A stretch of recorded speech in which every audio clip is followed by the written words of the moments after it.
diversified culture and culinary experience, filled with endless adventures waiting to be discovered, surprises lurking in every corner, an opportunity to create a memorable experience. There's never an ending to the list of things you can do here, constantly discovering new things as you go. For life is too short to miss out on the simple things. As they say, it's all about enjoying the finer things in life. But of course, life is what you make of it. Rather than complicating it, we choose to make it easier for you, no matter where you are, whether you're playing or working. There's always a way to simplify everything you do. Why take the long road when convenience is at the palm of your hand? No more worries on the hassle of queuing for cash. Keep your wallet and take out your phone. Moving towards a future of a cashless lifestyle, where all you need is available in one app, easing life as you go on. Share it with your friends. Anyone can use it. Because with Sarawak Pay, your payment is just one click away. Scan the code and you're good to go.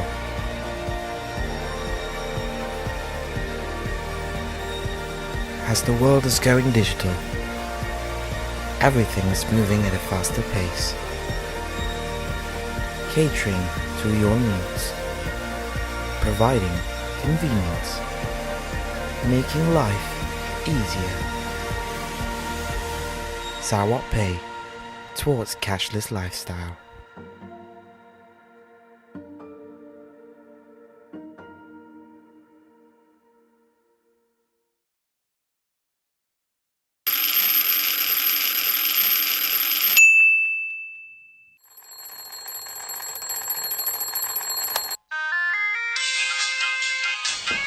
Nama kami Mujab. Kami tu peminat nomor 1 Ricky Anderson dalam planet tu. Sehari tu kami mau nangganya belagu dekat Panpe. Kami akan bagi depo nganya. Gantinya suka. Kasih mula album sama-sama. Ricky Anderson, I'm coming.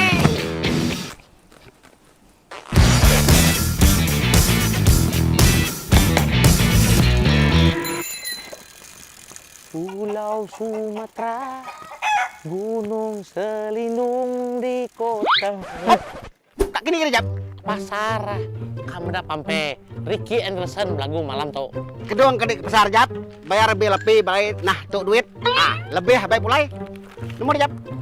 Upah. Ani ibu upah Jap. Aku ngecup pun kita nadai mak skala upah. Kalau aku minta upah kita. Allah. Tarik. Maya biar ke rumah petiang. Ada ngawak. Udah Maya berbatu petiang. Pergi pampe. Temu Ricky. Mereka dulu jadi penyanyi. Pergi sini kau Jap. Hai, Bil lagi. Coba bayar bil, Bebe. Tidak apa. Mesti jumpa Ricky. Mesti aku tarik. Apa lagi? Tapi kau Jap. Aku anu pasar. Tinggal rame. Ricky Anderson beragu. Betul rumah petiang. Bil manjang. Bil yo. Bil akau. Bil siapa? Bil Ricky Anderson. Ricky Anderson aku gak benar Ricky Anderson. Aku kan abang bil aku gak bayar bil aku gak benar Ricky Anderson lagi.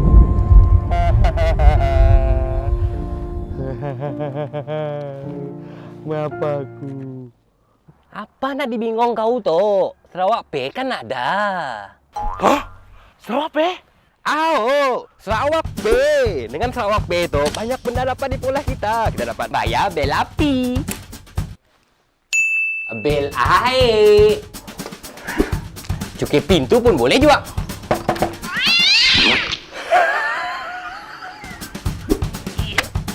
Okey, tanah.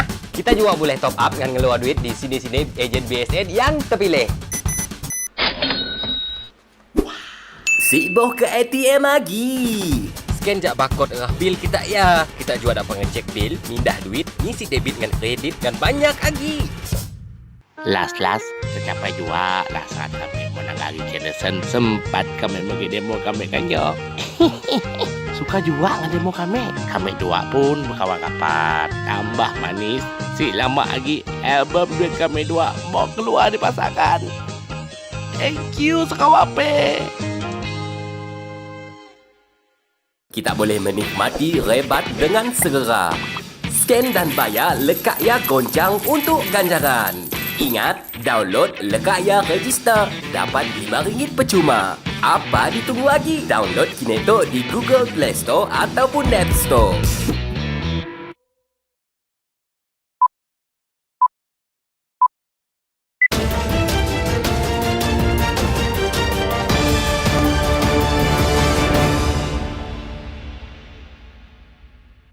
Assalamualaikum dan salam Sarawakku sayang. Buletin Ukas edisi tengah hari 16 Februari 2021 bersama saya Hafizah Munirah Maharap.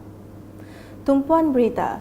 Jabatan Kebajikan Masyarakat JKM telah menubuhkan sebanyak 55 pertubuhan pemulihan dalam komuniti PDK di Sarawak untuk aktiviti pemulihan dan latihan kemahiran vokasional bagi golongan orang kelainan upaya OKU. Menteri Kebajikan Kesejahteraan Komuniti, Wanita Keluarga dan Pembangunan Kanak-kanak KWKPK, Datuk Seri Fatimah Abdullah memberitahu, bagi kepentingan golongan ini, kementeriannya kini dalam proses menaik taraf Pusat Pemulihan Samarahan PPS menjadi Pusat Kecemerlangan OKU di bawah JKM. Kita sekarang ini sedang melihat bagaimana kita boleh membangunkan OKU Sarawak dengan menyediakan peluang latihan yang berbentuk lebih terancang dan juga berstruktur. Kita insyaAllah akan menyediakan itu program-program persijilan kemahiran bagi OKU bagi melahirkan OKU yang mahir dalam pelbagai bidang dan akhirnya dengan kemahiran yang mereka perolehi itu akan mendapat pekerjaan. Kita dimaklumkan oleh Kementerian Pendidikan di bawah rancangan Malaysia ke-12, Sarawak akan mempunyai iaitu sekolah vokasional sendiri. Dalam sidang media di pejabatnya pada Isnin, Datuk Seri Fatimah menambah kementeriannya telah mengadakan lawatan ke pusat kemahiran sedia ada bagi mengenal pasti keperluan warga berkenaan semasa proses pembelajaran. Dan bagi yang kumpulan iaitu yang cacat penglihatan, kemahiran yang perlu ialah ICT dan Braille Learning. Kemudian kemahiran yang lain di mana sekarang ini mereka terpaksa pergi ke Semenanjung untuk mengikuti latihan dalam bidang urut, massage, reflexology dan ada bidang yang sangat mereka minati juga iaitu dalam bidang music.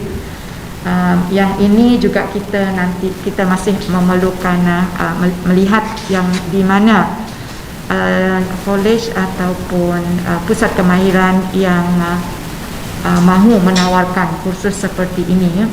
Terdahulu, beliau menerima kunjungan daripada Persatuan Pembangunan Kemahiran OKU Sarawak, SOSDA dan Persatuan Advokasi dan Kesedaran Kanser SCAN Kuching. Dalam sidang media, Datuk Seri Fatimah memberitahu kementeriannya telah meminta pihak Persatuan Advokasi dan Kesedaran Kanser SCAN untuk mengemukakan kertas cadangan bagi membantu pesakit kanser dalam golongan B40 di negeri ini. Jelasnya, berdasarkan statistik yang diperolehi, 70% daripada pesakit kanser di negeri ini tergolong dalam kumpulan B40. Dan kita juga tahu bahawa untuk rawatan kanser ini, ianya memerlukan lebih daripada satu kali rawatan. Memerlukan kemoterapi, memerlukan radioterapi, memerlukan juga bantuan surgery dan sebagainya. Jadi daripada situ kita minta dari pecahan-pecahan kos dan dari situ nanti kita akan nilai subsidi yang boleh yang dicadang, yang akan kita bawa iaitu ke kabinet ya, subsidi oleh kerajaan. Berita seterusnya, kerja-kerja menaik taraf sistem perparitan Tu dan Fasa 2 di Miri sedang rancak dilaksanakan. Menteri Pengangkutan Sarawak Datuk Lee Kim Shin berkata projek ini dilaksanakan susulan daripada kejadian banjir kilat yang berlaku pada Disember tahun lepas. Katanya dengan adanya sistem perparitan tersebut dijangka dapat membaiki sistem pengairan dan saliran di kawasan Tudan seterusnya mengatasi masalah banjir. Ditemui selepas meninjau projek naik taraf sistem perparitan di Tudan Fasa 2 pada Isnin, Ahli Dewan Undangan Negeri Adun Senadin itu memberitahu selain Tudan Fasa 2, seluruh kawasan Tudan yang lain akan turut dinaik taraf sistem perparitan dalam masa terdekat sebagai langkah drastik untuk mencegah banjir. Selanjutnya, bagi mendekati dan menyelami keperluan rakyat, Ahli Dewan Undangan Negeri Adun Bukit Semuja, John Ilus telah menyertai konvoi bermotosikal Kelab Sukan dan Rekreasi Bukit Semuja ke beberapa buah kampung pada Ahad. Usaha itu bagi meninjau dan melihat sendiri kesan kerosakan yang disebabkan banjir seperti hakisan tebing sungai dan kerosakan jalan. Beliau bersama 15 peserta konvoi berkesempatan singgah ke 6 kampung iaitu Kampung Hulu, Kampung Hilir, Kampung Tebakang Melayu, Kampung Sorak Melayu, Kampung Sorak Sumpong dan Kampung Selabi Entukuh. Semasa ditemu bual, beliau memaklumkan akan membuat laporan dan berhubung dengan agensi yang berkaitan untuk mengambil tindakan sewajarnya bagi mengatasi masalah pasca banjir secepat mungkin. Ini bagi mengelakkan perkara yang tidak diingini berlaku kepada pengguna jalan raya termasuk penghuni rumah yang tinggal di tebing sungai yang terjejas teruk. Manakala di Dun Demak Laut dengan Kerajaan Sarawak di bawah gabungan Parti Sarawak GPS meneruskan agenda pembangunan luar bandar. Menurut Ahli Dewan Undangan Negeri Adun Demak Laut, Dr. Hazlan Abang Hibni, ini adalah untuk memastikan setiap kawasan di negeri ini termasuk di konstituensinya menerima pembangunan yang seimbang.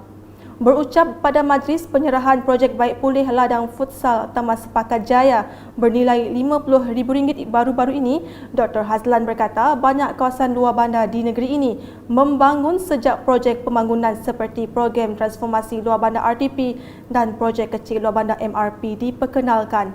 Sekaligus ia katanya mencapai objektif inisiatif diperkenalkan oleh bekas Ketua Menteri Allahyarham Perhin Sri Adnan Satem untuk melihat pembangunan luar bandar dan bandar seimbang. Lebih signifikan lagi, ujar Dr. Hazlan, Kerajaan Sarawak di bawah Ketua Menteri Datuk Petinggi Dr. Abang Abdul Rahman Zuhari Tun Datuk Abang Openg telah meneruskan agenda pembangunan luar bandar dengan memperuntukkan lebih 70% daripada keseluruhan bajet negeri untuk pembangunan luar bandar Sarawak. Selanjutnya mengenai pelan vaksinasi di Sarawak yang akan bermula pada 27 Februari ini. Menurut Pengarah Jabatan Kesihatan Negeri JKN Sarawak, Dr. Chin Zin Hing, fasa pertama pelan vaksinasi dihaskan kepada semua petugas barisan hadapan.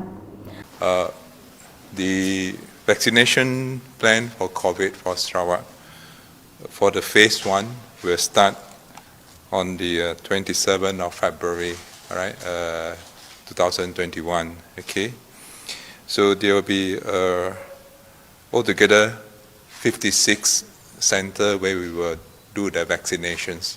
For information, the phase 1 is only for the frontliners, all right?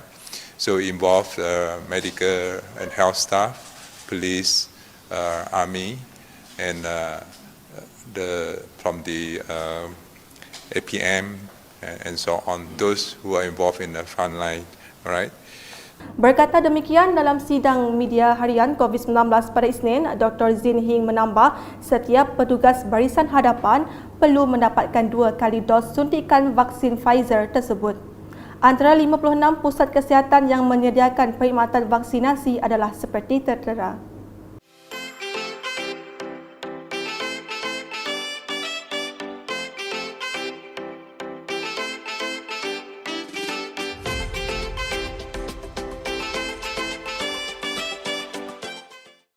Lagi mengenai perkembangan COVID-19, Seramai 1,500 penduduk daripada 180 buah rumah dari Kampung Muara Tuang menjalani seringan pengesanan kes secara aktif ACD COVID-19, anjuran Pejabat Kesihatan Bahagian Semarahan dengan kerjasama Jawatankuasa Pengurusan Bencana Bahagian JPBB Semarahan.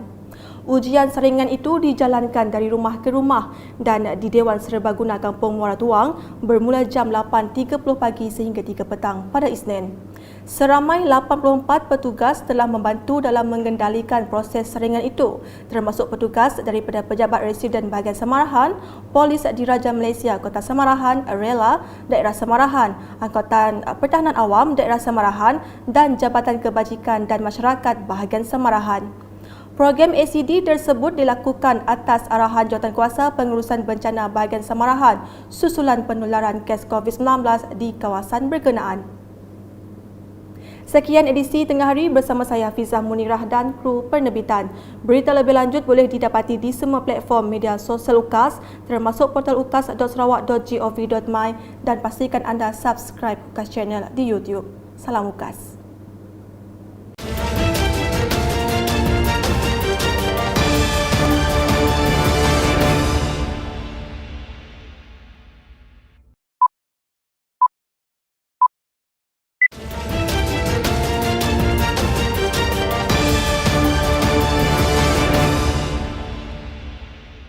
Assalamualaikum dan salam Sarawakku sayang. Buletin UKAS edisi malam 16 Februari 2021 bersama saya, Lia Amira Anarigos. Tumpuan berita, kerajaan telah memperkenalkan dasar perpaduan negara dan rangka tindakan blueprint perpaduan negara 2030 dalam usaha menyuburkan dan mengukuhkan semangat perpaduan dalam kalangan masyarakat berbilang kaum di negara ini. Ia telah dirasmikan oleh Perdana Menteri Tan Sri Muhyiddin Yassin pada Isnin. Menurut Perdana Menteri dalam perutusannya, dasar perpaduan negara berkonsepkan perpaduan dalam kepelbagaian, telah menetapkan strategi jangka panjang yang menggariskan usaha berterusan untuk memupuk, mengukuh dan memelihara perpaduan dalam kalangan rakyat. Dasar perpaduan negara berkonsepkan perpaduan dalam kepelbagaian telah menetapkan strategi jangka panjang yang menggariskan usaha berterusan untuk memupuk, mengukuh dan memelihara perpaduan dalam kalangan rakyat. 3 objektif utama yang ditetapkan dalam dasar ini ialah 1. Mengukuhkan perpaduan dan integrasi nasional berteraskan perlembagaan persekutuan dan rukun negara. Membentuk identiti nasional dengan semangat jati diri, patriotik, prihatin, toleransi, saling hormat menghormati dan bertanggungjawab. Dan 3, melahirkan rakyat Malaysia yang menghargai dan mengamalkan perpaduan. Bagi memastikan objektif ini tercapai, Perdana Menteri menyeru sokongan padu dan kerjasama penuh daripada semua pihak terutamanya ejen penggerak perpaduan yang terdiri daripada badan bukan kerajaan NGO, pihak swasta dan pemegang taruh berkaitan. Beralih ke perkembangan harian COVID-19 dengan Sibu mencatatkan 1 lagi kes kematian baharu menjadikan jumlah keseluruhan kematian meningkat kepada 62 kes. Dalam kenyataan media Jawatankuasa Pengurusan Bencana Negeri JPBN Sarawak pada Selasa, kes membabitkan seorang wanita warga tempatan Sarawak berumur 83 tahun yang telah dimasukkan ke Hospital Sibu kerana mengalami gejala demam dan kesukaran bernafas. Kes ini dikesan positif pada 25 Januari 2021 dan disahkan meninggal dunia pada 15 Februari 2021. Kenyataan sama turut memaklumkan terdapat 193 kes positif baharu dikesan di 11 daerah di Sarawak iaitu Sibu, Semarahan, Kuching, Kapit, Bintulu, Beluru, Julau, Song, Dalat, Miri dan Bau melonjakkan jumlah keseluruhan kepada 7,025 kes. Dalam pada itu, terdapat 6 kluster baharu telah diisytiharkan iaitu kluster Geronggang Sibu, kluster Mas Merah Sibu, kluster Univista Semarahan, kluster Kampung Sungai Maung Kuching, kluster Gelong Kapit dan kluster Kidurong 2 Bintulu. Manakala kluster Keranji Tabuan di daerah Kuching pula diisytiharkan tamat setelah tiada kes dikesan dalam tempoh 28 hari dari tarikh kes terakhir.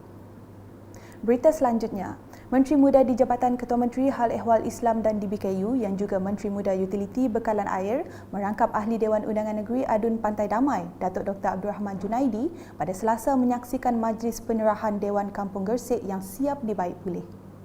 Majlis penyerahan itu disempurnakan oleh penolong jurutera kanan JKR bahagian Kuching, Sofian Lid dan Ketua Kaum Kampung Gersik Jaafar Abong. Kerja-kerja baik pulih Dewan tersebut menelan belanja RM200,000 menggunakan dana program Transformasi Luar Bandar RTP. Seterusnya di Bintangor, pembinaan pelbagai infrastruktur asas bukti jelas keprihatinan Kerajaan Sarawak terhadap pembangunan di kawasan luar bandar. Menurut Ahli Dewan Undangan Negeri Adun Meradong Datuk Ding Kuong Hing, Kerajaan Negeri melalui Jabatan Pengairan dan Saliran DID bahagian Sarike amat mengambil berat pembangunan infrastruktur luar bandar, khususnya di daerah Meradong. Beliau memberi contoh pembinaan baru jambatan rumah panjang Regina di Sungai Selidap yang menelan kos melebihi sebanyak RM800,000 dan telah siap sepenuhnya. Semasa meninjau projek itu pada Selasa, Datuk Ding berkata jambatan itu dapat menjamin tahap keselamatan penduduk rumah panjang yang selama ini berulang-alik menggunakan perahu sebagai pengangkutan utama.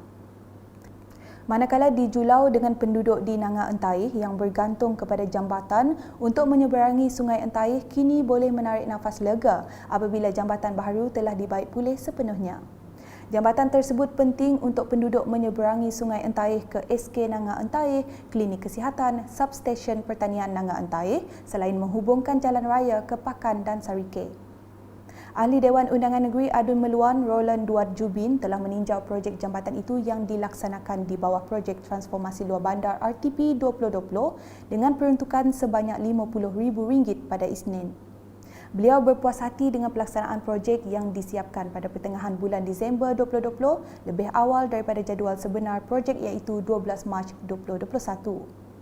Sementara itu, Kaunselor Berinau mewakili penduduk merakamkan penghargaan dan terima kasih kepada Kerajaan Sarawak khususnya Adun Meluan yang prihatin dengan keperluan rakyat termasuk membaik pulih jambatan tersebut. Berikut pula Kementerian Perdagangan Dalam Negeri dan Hal Ehwal Pengguna KPDN HEP Negeri Sarawak sentiasa melakukan pemantauan dan pemeriksaan bagi memastikan tiada kenaikan harga makanan dan minuman. Pengarah KPDN HEP Negeri Sarawak, Datuk Stanley Tan dalam kenyataan media pada Selasa berkata, berdasarkan rekod dari 1 Januari 2021 sehingga 14 Februari 2021, sebanyak 7,791 premis telah diperiksa oleh pihaknya di seluruh negeri Sarawak. Susulan daripada pemeriksaan tersebut, sebanyak 73 notis pengesahan maklumat barangan dan harga di bawah Seksyen 21 Akta Kawalan Harga dan Anti Pencatutan 2011 telah dikeluarkan kepada peniaga bagi tujuan siasatan lanjut untuk mendapatkan maklumat kenaikan harga yang berlaku dan mengesan sekiranya wujud sebarang elemen pencatutan. Tambah Datuk Stanley lagi, peniaga yang melakukan aktiviti mencatut akan disiasat dan sekiranya sabit kesalahan akan diambil tindakan di bawah Seksyen 14 Akta Kawalan Harga dan Anti Pencatutan 2011.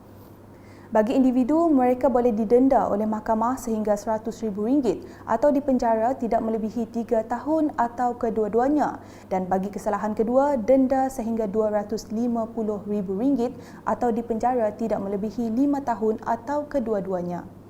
Bagi syarikat pula, mereka boleh didenda oleh mahkamah sehingga RM500,000 dan bagi kesalahan kedua didenda sehingga RM1 juta. Beliau turut memberitahu seramai 176 orang anggota penguatkuasa KPDN HEP Sarawak akan sentiasa memantau dan melaksanakan pemeriksaan agar bekalan barangan keperluan harian mencukupi serta mudah diperolehi. Dalam pada itu, sebarang aduan atau pertanyaan boleh dirujuk melalui kaedah yang tertera. Juga boleh disalurkan ke Bilik Gerakan Enforcement Command Center ECC seperti KPDN HEP Negeri Sarawak yang dibuka dari jam 8 pagi hingga 5 petang setiap hari bekerja dan boleh dihubungi di talian seperti yang tertera.